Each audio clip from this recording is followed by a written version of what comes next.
বিশ্বব্যাপী ক্ষুদ্র ঋণ আন্দোলনের অগ্রদূত, শান্তিতে নোবেল বিজয়ী ডক্টর মোহাম্মদ ইউনূস সম্প্রতি ব্রিটিশ বার্তা সংস্থা রয়টার্সকে দেয়া এক সাক্ষাৎকারে বলেন, ক্ষমতাসীন দল রাজনৈতিক প্রতিযোগিতা মুছে ফেলায় বাংলাদেশ একটি একদলীয় রাষ্ট্রে পরিণত হয়েছে। ৮৩ বছর বয়সী ডক্টর ইউনূস বলেন, বাংলাদেশে কোনো রাজনীতি অবশিষ্ট নেই। একটি মাত্র দল আছে যারা সক্রিয় এবং সবকিছু দখল করে সবকিছু করে তাদের পথেই নির্বাচনে যায়।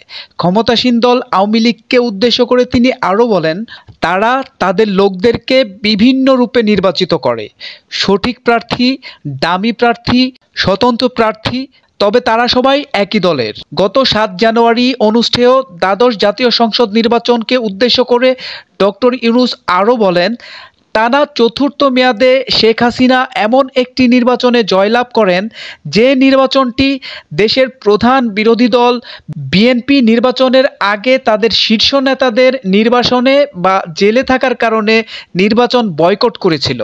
ডক্টর ইউনূসের এসব মন্তব্যের বিরোধিতা করে আইনমন্ত্রী অ্যাডভোকেট আনিসুল হক বার্তা সংস্থা রয়টার্সকে টেলিফোনে বলেন যে তিনি ইউনূসের মন্তব্যের সাথে সম্পূর্ণ একমত নন।